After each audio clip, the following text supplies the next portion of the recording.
Benvinguts i benvingudes, lletraferits i lletraferides.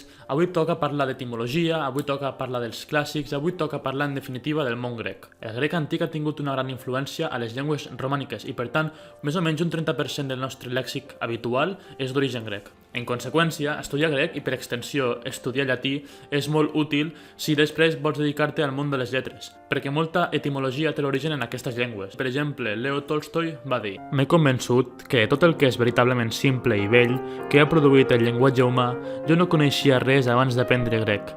Sense coneixement de grec no hi ha educació." El llegat clàssic és bestial, és enorme, i per tant és molt interessant conèixer-lo. En conseqüència, saber una mica de llengua grega i la cultura grega també és indispensable. De fet, els llatins no eren molt originals i el que van fer va ser agafar la cultura grega i llatinitzar-la. I per tant, els déus, tot el que seria món religiós i paraules cultes, la literatura també es van inspirar bastant, tot està bastant copiat dels grecs, és a dir, els grecs són els orígens.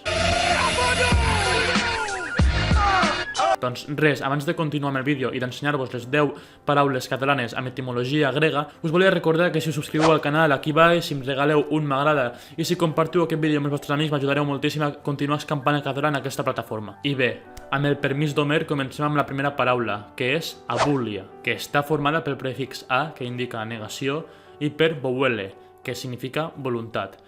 I per tant seria la falta de voluntat. En la segona posició tenim una paraula que als lletraferits ens encanta, que és biblioteca, que ve de biblio, que és llibre, i teca, que significa caixa. Seria com la caixa o el lloc en el qual es guarden els llibres. En la tercera posició també tenim una paraula que m'encanta, que és filosofia, que està composada per filo, que significa amor, i sofia, que significa saber. I per tant seria amor al saber. És una composició genial. En la quarta posició tenim el mot tanatori, que desgraciadament a tots ens sona, que està compost per thanatos, que és la mort en grec, i thorium, que és un sufix llatí que significa lloc.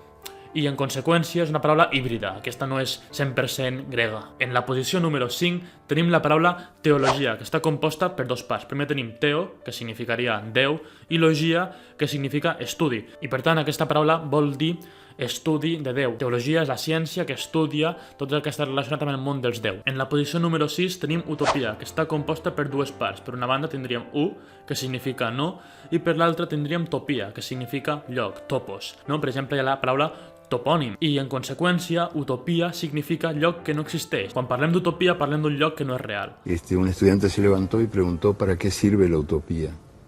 Y yo lo miré con lástima, digo, uy, qué lío ahora. Y él contestó estupendamente, de la mejor manera. Dijo que la utopía está en el horizonte. Y dijo, yo sé muy bien que nunca la alcanzaré. Que si yo camino 10 pasos, ella se alejará 10 pasos.